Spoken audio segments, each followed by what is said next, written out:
Bulletin की शुरुआत करेंगे हिमाचल प्रदेश से आ रही खबर के साथ। राज्यसभा चुनाव के बाद से ही हिमाचल प्रदेश में सियासी हलचल बढ़ गई है।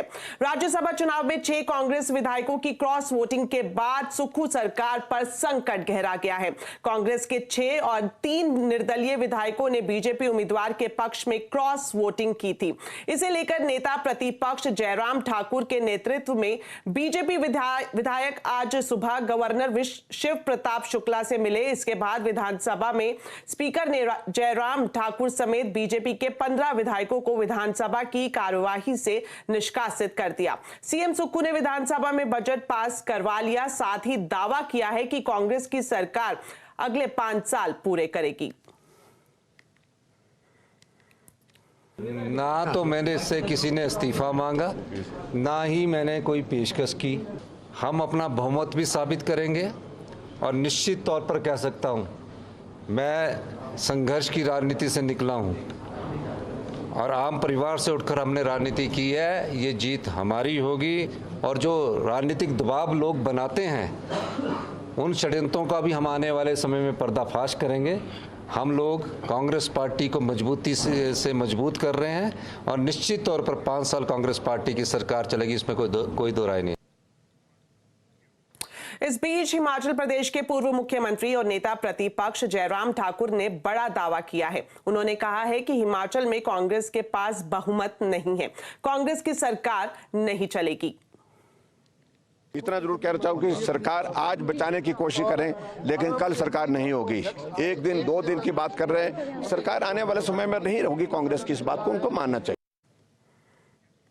वहीं कांग्रेस नेता विक्रमादित्य सिंह ने हिमाचल प्रदेश सरकार से इस्तीफा दे दिया है। उन्होंने कहा है कि इस सरकार में बने रहना ठीक नहीं है और वो 2-3 दिन में आगे की रणनीति तय करेंगे। उन्होंने विधायकों के आवाज को दबाने का आरोप भी लगाया।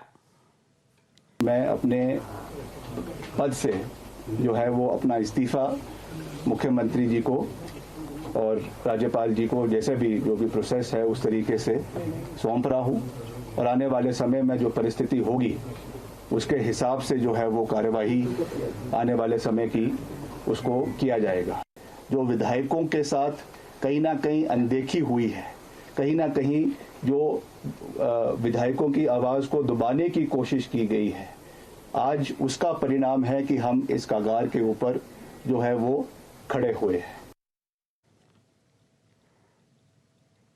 तो हिमाचल प्रदेश में क्यों मची है सियासी हलचल और राज्यसभा चुनाव के बाद विपक्षी खेमे में क्यों मची है भागम भाग, आज आवाज अड्डा में इसी पर करेंगे बड़ी चर्चा शाम 7:57 पर।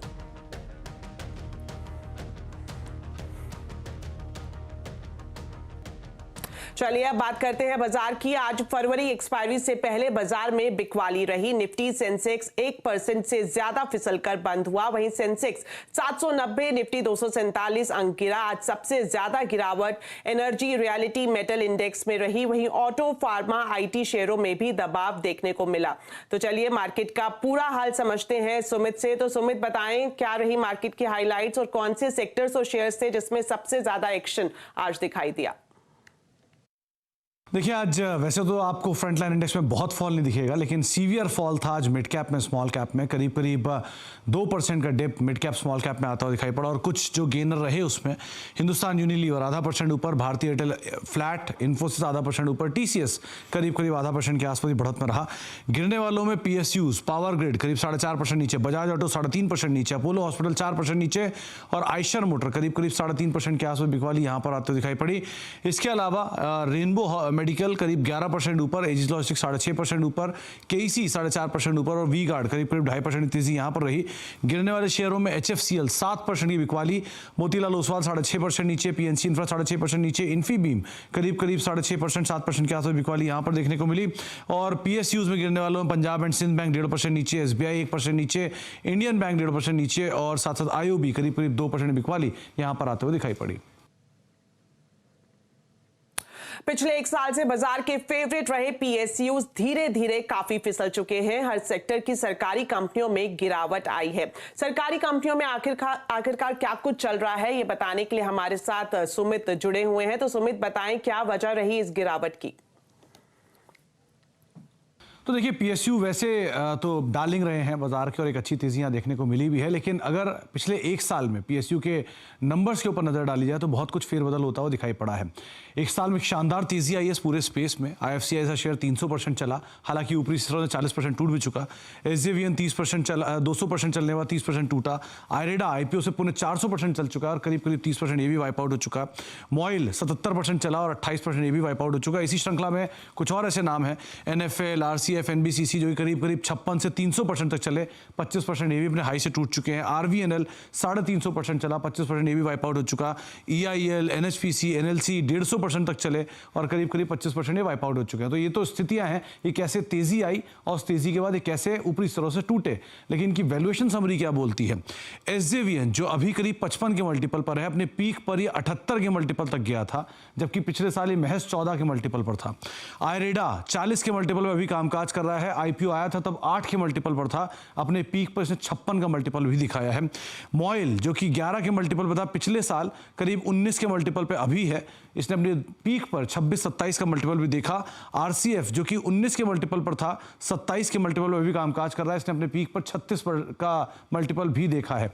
इसके अलावा कुछ और नामों में NBCC 17 के मल्टीपल पर था एक साल पहले, जो अभी ऊपरी तरह से 30% साफ होने के बाद भी 70 के मल्टीपल पर है।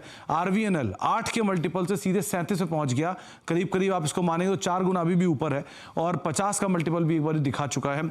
लाइकवाइज EIL और NHPC जो हैं तो अभी भी 24 और 22 के मल्टीपल पर, लेकिन एक साल पहले ये करीब 7 से 10 के मल्टीपल पर कामकाज करते हुए दिखाई पड़ रहे थे। कुछ और नामों में NLC, इरकॉन जैसे नाम, जहां पर शानदार तेजी थी, सिंगल डिजिट पर कामकाज करने वाले स्टॉक जिनमें डबल डिजिट या ट्रिपल डिजिट पे ऑलरेडी एक अच्छे अपमूव आते हुए 3 गुना होते हुए दिखाई पड़े, लेकिन फिर भी लोअर लेवल से काफी चल भी चुके हैं।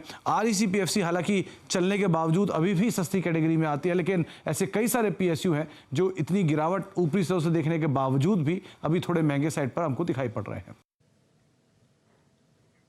शुक्रिया सुमित इस पूरे मार्केट अपडेट के लिए। वहीं बाजार के फोकस में आज वोडाफोन आइडिया का शेयर भी रहा। दरअसल कंपनी के बोर्ड ने कल शाम इक्विटी के जरिए 20,000 करोड़ रुपए जुटाने की मंजूरी दे दी है। CNBC TV 18 को सूत्रों से मिली एक्सक्लूसिव जानकारी के मुताबिक फंड जुटाने के लिए FPO का रास्ता अपनाया जा सकता है। इस खबर पर ज्यादा डिटेल्स के लिए मेरे साथ जुड़ गई हैं निशा। तो निशा, बताएं क्या है पूरा अपडेट? वोडाफोन आइडिया के 27 फरवरी के बोर्ड मीटिंग में उन्होंने 20,000 करोड़ रुपए का इक्विटी फंड रेजिंग अप्रूवल दिया है, जो EGM में 2 अप्रैल को शेयर होल्डर्स उस पर वोट करेंगे। हमारे सूत्रों से हमें पता चला है कि follow on public offer FPO का रास्ता वो अपना सकते हैं इस फंड रेजिंग के लिए और ये पैसा जुटाने के लिए। ये भी आपको याद होगा कि प्रोमोटर ग्रुप 2,000 करोड़ डाल सकता है, ये वोडाफोन आइडिया ने 14 अगस्त को स्टॉक एक्सचेंज नोटिफिकेशन में बताया था। हमारे सूत्रों ने हमें बताया कि preferential allotment of shares Aditya Birla group के प्रोमोटर एंटिटी को किया जा सकता है और वो पार्टिसिपेट करेंगे ये फंड रेजिंग एक्सरसाइज में। तो FPO जो ज़्यादा बड़ा उधर से पैसा जुटाया जाएगा और प्रोमोटर एंटिटी से प्रेफरेंशियल अलॉटमेंट के द्वारा ये दोनों के कॉम्बिनेशन से 20,000 करोड़ जुटाया जा सकता है वोडाफोन आइडिया के लिए। हमने दोनों कंपनी आदित्य बिरला ग्रुप और वोडाफोन आइडिया को इस खबर के बारे में कमेंट के लिए लिखा, हमें कोई कमेंट उधर से नहीं मिला है। शुक्रिया निशा इस पूरी जानकारी के लिए। अब बढ़ते हैं आगे। तो क्या आपका बच्चा भी शॉर्ट फॉर्मेट वीडियो या फिर रील ज्यादा देखता है? तो सावधान हो जाए, क्योंकि अब ये आदत बनते जा रहे हैं और इसका हमारे दिमाग पर बुरा असर पड़ रहा है। खासकर अगर बच्चों के दिमाग की बात करें तो इस पर सबसे ज्यादा असर देखने को मिल रहा है। तो कैसे छुड़ाएं रील्स की लत, इसी पर करेंगे एक्सपर्ट के साथ बड़ी चर्चा आज शाम कंज्यूमर अड्डा में शाम 5:57 पर।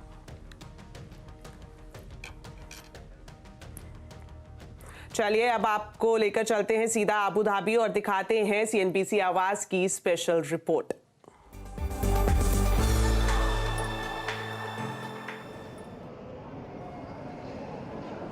किसानों और मछुआरों के हितों के साथ भारत कोई समझौता नहीं करेगा। अबू धाबी में चल रहे WTO के 13वें मिनिस्ट्रियल कॉन्फ्रेंस में क्या कुछ चल रहा है, ये जानने के लिए अब हम सीधा चलते हैं अबू धाबी, जहां मौजूद हैं हमारे सहयोगी लक्ष्मण रॉय। तो लक्ष्मण जी बताएं, अबू धाबी में WTO की बैठक में अब तक क्या कुछ हुआ है और अगले 2 दिनों में क्या कुछ खास रहने वाला है?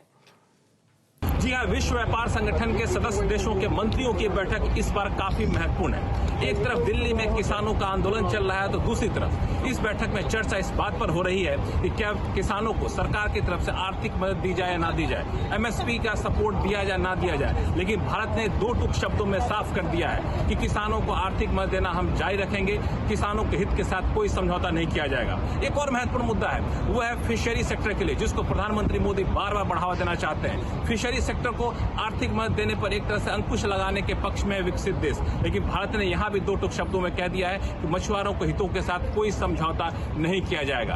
अब इस बैठक में एक और महत्वपूर्ण मुद्दा यह है कि विश्व व्यापार संगठन में कोई विवाद होता है, विवादों को निपटाने के लिए जो प्राधिकरण बना है उसको ज्यादा लोकतांत्रिक बनाया जाए, ताकि छोटे और विकासशील देशों के हितों का भी ख्याल रखा जाए, विकास के एजेंडे को कैसे आगे बढ़ाया जाए। इस सारे मुद्दों पर यहाँ बैठक चल रही है और ये बैठक कल होगी और कल तक चलेगी। और सबसे खास बात ये होगी ध्यान देने वाली कि बैठक के बाद जो डिक्लेरेशन आता है उनमें किन किन बातों पर सहमति हो रही है। और इस बैठक में शामिल हो रहे हैं भारत के उद्योग वाणिज्य मंत्री पीयूष गोयल, जो हमेशा से जाना जाते हैं भारत के हितों को काफी प्रमुखता से रखने के लिए। तो डिक्लेरेशन में भारत की बातों को प्रमुखता से जगह दिए जाने की संभावना यहाँ बनती जा रही है।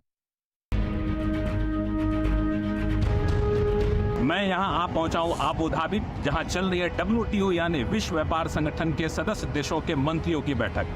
किसानों को आर्थिक मदद सरकार से मिलनी चाहिए कि नहीं मिलनी चाहिए, मछुआरों को आर्थिक मदद मिलनी चाहिए कि नहीं मिलनी चाहिए, विश्व के व्यापार में विकासशील देशों का ध्यान कैसे रखा जाए, ऐसे महत्वपूर्ण मुद्दों पर यहाँ बैठक चल रही है। और बैठक की पल पल की खबर आप तक पहुँचाऊंगा सीधे अबू धाबी से CNBC आवाज के दर्शकों के लिए। चलिए, बुलेटिन में फिलहाल वक्त हो गया एक छोटे से ब्रेक का। ब्रेक के बाद भी खबरें जारी हैं, आप देखते रहिए आवाज समाचार। स्वागत है और अब खबर गुजरात से, जहां सुरक्षा एजेंसियों ने 2000 करोड़ रुपए की ड्रग्स बरामद की है। ATS, नेवी और सेंट्रल एजेंसी ने जॉइंट ऑपरेशन में 3132 किलो ड्रग्स को पकड़ा है। इसमें चरस और मॉर्फिन भी शामिल हैं। ये सभी भारत में प्रतिबंधित है। ईरानी नौका से 5 विदेशियों को भी गिरफ्तार किया गया है। भारतीय नौसेना, इंडियन कोस्ट गार्ड, NCB और गुजरात ATS पिछले 2 दिन से तफ्तीश कर रहे थे। ड्रग्स की इस बड़ी खेप को पकड़ने पर केंद्रीय गृह मंत्री अमित शाह ने टीम को बधाई दी है।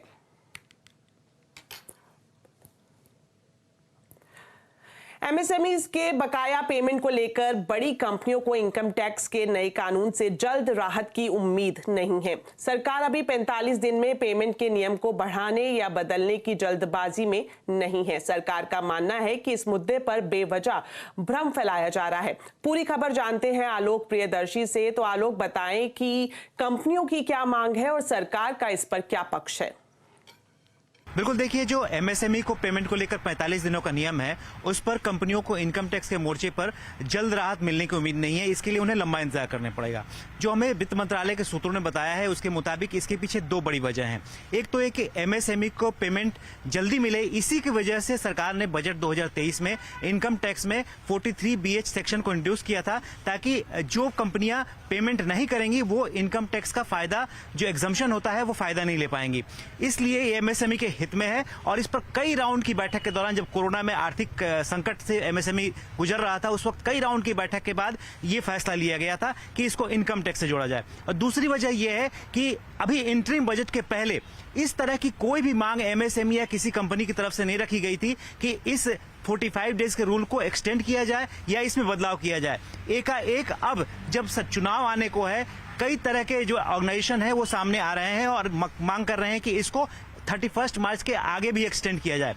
तो इसलिए, और सरकार के पास इस वक्त काफी लिमिटेड ऑप्शन है, सेशन नहीं है या फिर सरकार चुनाव में जाने वाली है, ऑर्डिनेंस नहीं आ सकता। इस तरह की दिक्कतों की वजह से सरकार इसमें कोई जल्दबाजी में कोई फैसला नहीं लेना चाहती। इसके लिए हो सकता है कि जुलाई जब सरकार वापस जीत कर आए तो उस वक्त एक मौका है, वहां पर बदलाव हो सकता है। लेकिन इस वक्त जो 31 मार्च को वित्त वर्ष खत्म हो रहा है, अगर कोई भी कंपनी MSME को पेमेंट नहीं करेगी तो बिल्कुल असेसमेंट ईयर 2024-25 में वो इनकम टैक्स के मोर्चे पर उसको फायदा डिडक्शन का नहीं मिलेगा। ये बात बिल्कुल साफ है। लिहाजा जो कंपनियां हैं काफी परेशान हैं और तरह तरह से एमएसएमई पर दबाव बना रही हैं और एमएसएमई भी इसको लेकर देश भर में धरना प्रदर्शन कर रही हैं कि इस नियम की वजह से उन्हें काफी परेशानी हो रही है और जो कंपनियां हैं वो एमएसएमई से ऑर्डर लेने के बजाय वो दूसरी या बड़ी कंपनियों से ऑर्डर ले रही है जहां पे उनके पास पेमेंट की फ्लेक्सिबिलिटी है। तो इस वजह से सरकार अभी वेट एंड वॉच की स्थिति में है और जल्द फैसला इस पर या जल्द एक्सटेंशन का फैसला आने की उम्मीद नहीं लग रही है। शुक्रिया आलोक इस पूरी खबर के लिए। और अब गुजरात के साणंद में भारत की पहली make in India electrolyser machine बन गई है जो पानी से ग्रीन हाइड्रोजन बनाएगी। इस मशीन की क्षमता 1 मेगावाट की है। मशीन बनाने वाली कंपनी के मैनेजमेंट से खास बातचीत की हमारे संवाददाता केतन जोशी ने। ग्रीन हाइड्रोजन बनाने वाली मशीन यहां गुजरात में अहमदाबाद में बनकर तैयार है। साणंद में इसका प्लांट है। आइए हम संदीप अग्रवाल से बात करते हैं जिनको ये पूरा का पूरा श्रेय जाता है। संदीप जी ये बताइए ये मशीन किस तरह से काम करती है? तो इसको बोलते हैं इलेक्ट्रोलाइजर और इस मशीन के अंदर हम वाटर और एल्कलाइन सॉल्यूशन रखते हैं। इस टेक्नोलॉजी का नाम है एल्कलाइन। पावर का इनपुट देते हैं जो रिन्यूएबल पावर होती है, तो इससे हाइड्रोजन ब्रेक हो जाती है, हाइड्रोजन सेपरेट हो जाती है, ऑक्सीजन सेपरेट हो जाती है। हाइड्रोजन को हम स्टोर कर सकते हैं और ऑक्सीजन को भी स्टोर या वेंट कर सकते हैं। हाइड्रोजन को स्टोर करने के बाद इसमें ड्रायर भी लगे हुए हैं जो कि हाइड्रोजन को प्यूरिफाई कर देते हैं और 99.99% में कन्वर्ट कर देते हैं प्योरिटी में। तो इस पूरे सिस्टम को इलेक्ट्रोलाइजर बोलते हैं और ये पूर्णतः स्वदेशी मशीन है जो कि इंडिया में बनाई गई है। Stack, BOP and everything is Indian. Bharat के लिए ये कितना महत्वपूर्ण है क्योंकि मिशन ग्रीन हाइड्रोजन की ओर हम आगे बढ़ रहे हैं, तो क्या ये विन विन सिचुएशन माना जाए? हमारे प्रधानमंत्री जी का मिशन और विजन है कि हम लोग हाइड्रोजन के और अमोनिया के एक्सपोर्टर बने, हमको इंपोर्ट ना करनी पड़े। उस संदर्भ में ये विन विन सिचुएशन है कि इलेक्ट्रोलाइजर अगर हमारे इंडिया में बनेगा तो हम इंडिया की खपत 10 मिलियन मेट्रिक टन है हाइड्रोजन की पर एनम, जो कि globally 10% of the amount from the global. So India में ऑलरेडी इतनी खपत है, तो अब क्यों हम इंपोर्ट करें मशीन को या क्यों हम इंपोर्ट करें हाइड्रोजन को?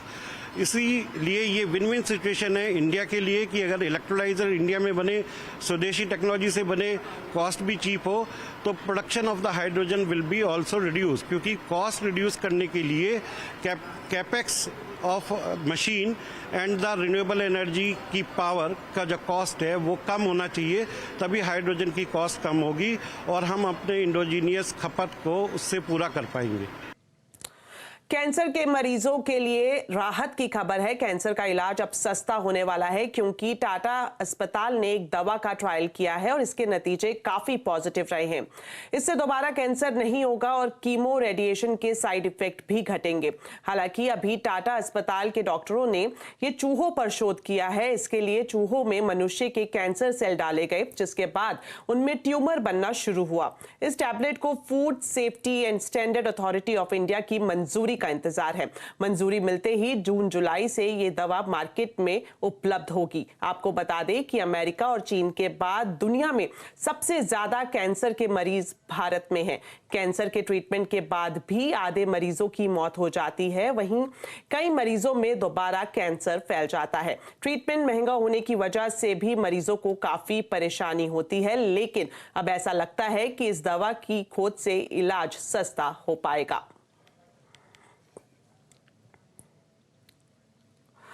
तो चलिए फिलहाल बुलेटिन में मेरे साथ इतना ही, लेकिन CNBC आवाज पर खबरों का सिलसिला आगे भी जारी है। आप बने रहिए। नमस्कार।